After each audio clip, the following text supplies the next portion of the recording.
How can we use shadow work to get more clarity about our career and to speed up our career transformation? That's the question of our video today.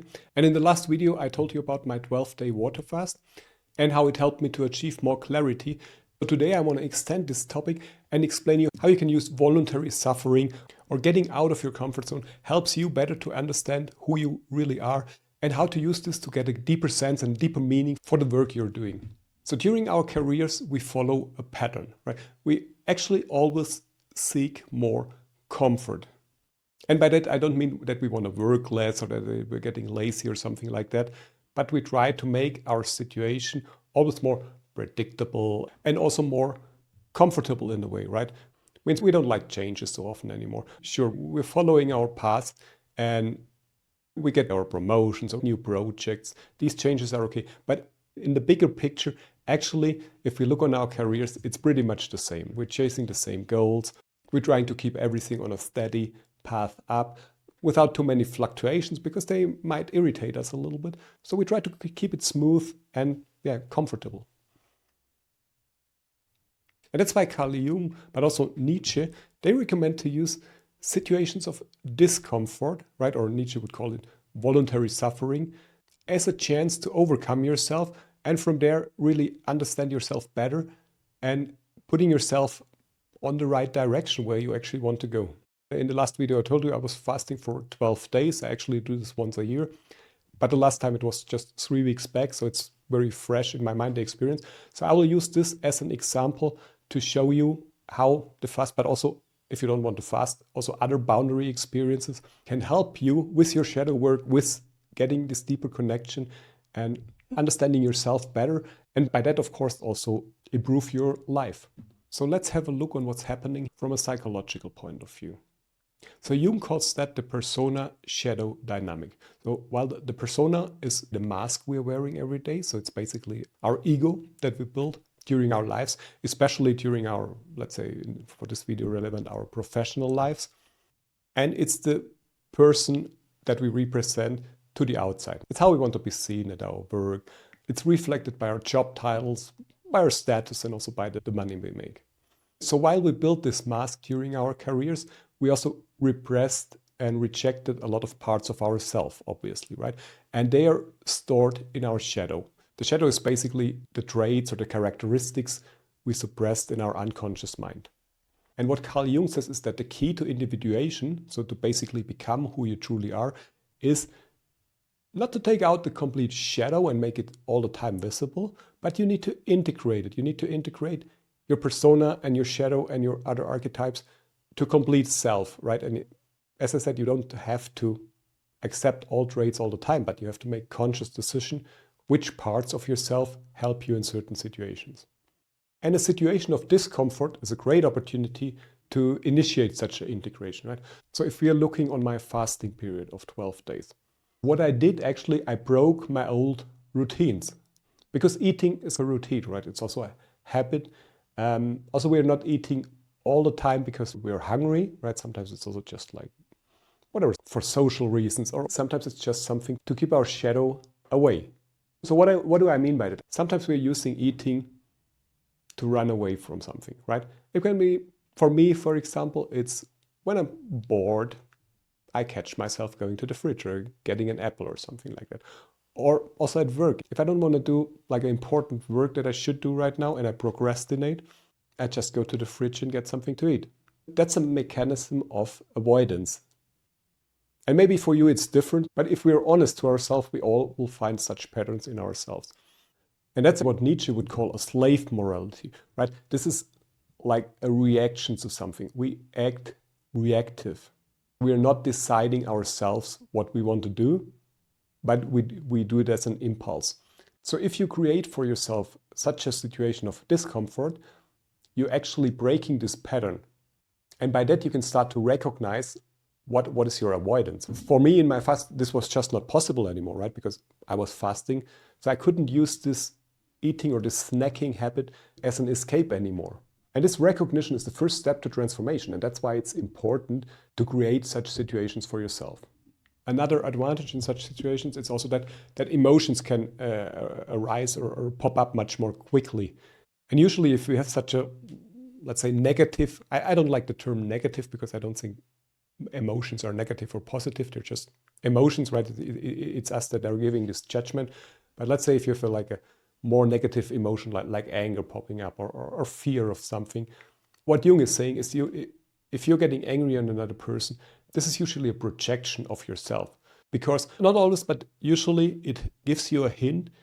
If a person is doing something and you're getting angry on that, that usually shows you that it's probably something that you don't like about yourself. That is what Jung calls projection. Let's pick an example. Let's say you're angry on yourself that you're staying in a bad job. You don't like your job, you want to leave, but you're somehow also scared, and it's also comfortable to stay in the job. So you're not making this conscious decision to look for something else. So instead of getting angry on yourself, you're projecting that you're blaming your boss and your colleagues and whatever, maybe your partner. You're projecting your anger on other people. Another state that I think is really helpful for starting inner work is the state of boredom, right? And that's actually a problem today, because today I feel that most of the people, they don't allow themselves anymore to be bored, because every time they don't have anything to do for 1 minute, they need to check the next message, or they need to do this, or they start watching some TikToks.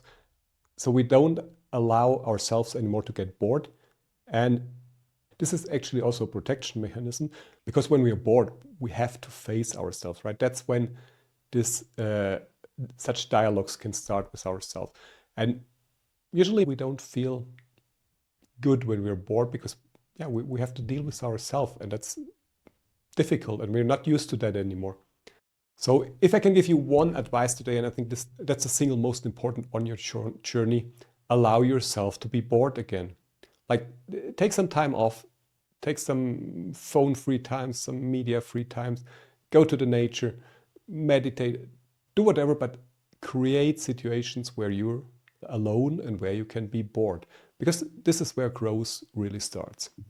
The goal of these uncomfortable experiences is to try to give your shadow a voice, to allow your shadow, your unconscious voice, to come up and speak to you what it actually needs.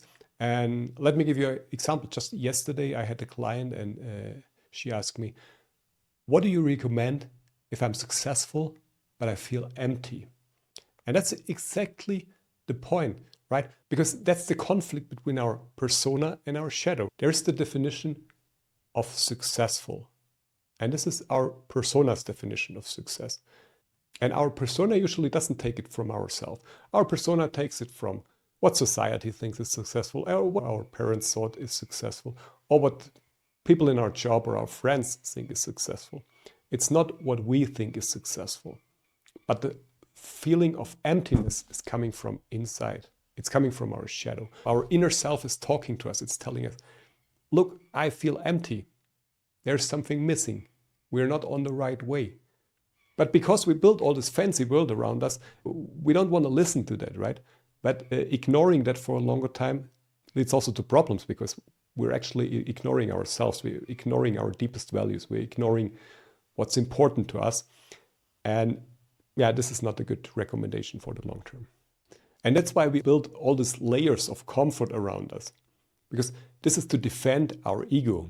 We want to protect our persona for the sake of compliance rather than authenticity. Because in a way, we also want to belong to the people, to the group, to the society. And that's another conflict that's coming up, right? Maybe we find out we're different than other people. And by the way, we are all different than other people, because everybody of us is unique. So we all have our own traits. I'm not saying you should go in the one or the other extreme. Usually it's always a trade-off, right? Between belonging, between conformity, and between your own authenticity. And all of us, we need to find our way in between. But if we're too much driven by external factors, that's what Nietzsche actually called the herd mentality, right? We're like sheep, we're running around with the other sheep. We're not listening to our own will, so to say. So this mental and social construct that we're building up help us to avoid the confrontation with ourselves, with our own shadow, with what we really want. If you really want to become more fulfilled, if you really want to become who you really are, you need to strip down these layers, and you need to get to your inner self. And this is not easy work, it's difficult work because, as I said, it's usually uncomfortable. We need to deal with our experience, maybe with some traumas from our childhood. But let me tell you, it's necessary and it's important to do it. And that's what I did, for example, during this fasting phase. This is kind of an extreme experience, right? And it creates a lot of space for this confrontation. And that's why also my dreams became much more vivid. And actually, in my dreams, there were a lot of situations, let's say, from my childhood and also from my former corporate career. I dreamed of my former bosses. I dreamed of my son. I dreamed of my father. And again, usually dreams speak in symbols, so it's not that straightforward. But usually dreams tell you a clear story where you need to look and where you eventually have unresolved conflicts. So for me, this fasting phase was very helpful in order to do this work for myself. With this, I want to encourage you also to go into such situation of discomfort. Put yourself in a situation of voluntary suffering. And if you don't want to fast, that's also okay. Not everybody can fast, not everybody should fast, but choose whatever fits to you. And start simple and just try different experiences, right? I mean, not everything works for everybody. So look what works for you and allow yourself to try different things. This can be like activities in the nature, for example, long hikes or bike rides. It can also be a habit like cold exposure, right? Like having cold showers. That's actually also something really great for self-overcoming. But think about it, probably all of us had already cold showers, right? And usually before you get into the cold shower, it's very difficult, right, to decide to do it. And then probably the first 5 to 10 seconds are really freezing. But then after that, it's actually a great experience, right? It's actually refreshing and everything. So you feel really good after. So yeah, I encourage you, get over this moment of starting and get over this moment of like holding yourself back. Because once you are over that, like for me, right? Once I started fasting, it was actually easy. So the first 2 days were a bit difficult, but then it got really easy to get through. So look actively for such opportunities and put yourself in such situations. The other thing I recommend you to do is try to identify also which comfort addictions you have, right? Let's say snacking or drinking too much coffee or too much social media. These are usually habits that put you in a situation of comfort, but you're avoiding something else. So if you want to do one exercise today, just start to sit down, think, and write down which comfort addictions do you have. And then write down from what are they protecting you? What are you avoiding by them? Because if you understand this second point, that's a great way how you can stop this pattern. Because if you just say, oh, I want to stop snacking or I want to stop social media, but you don't understand the underlying pattern, it's very difficult to stop it. But once you get the underlying reasons, it's much more simple. And the last advice I have for you today is start slowly and do it gradually. It's not important that you do now like a 1 week fast and then you do nothing for the next 12 months. That's not how it's supposed to work. You have to do constantly, consequently, and disciplined. Consistency here is much more important than intensity. So if you start with small habits, 10, 15 minutes every day, that will bring you forward on your individuation process. And if any of that resonated with you, if you're also successful but feeling empty, don't accept it. You can do something about it. And if you're in midlife, you always need to consider you need to work another 20, 30 years till you're getting retired. And the longer you wait, the more difficult it will get. So if you start today, not by quitting your job or not by starting your own company, but by trying to understand what you really want, trying to integrate your shadow, then you can make a real change. And then you can start to create your own life. And I hope for you, you can get started with that, maybe even today. And if you enjoyed this video and find this inspiring, subscribe to our channel. In the next video, we will go even deeper, how you can use voluntary suffering to become who you really are. And with that, I say thank you for watching. Have a great day.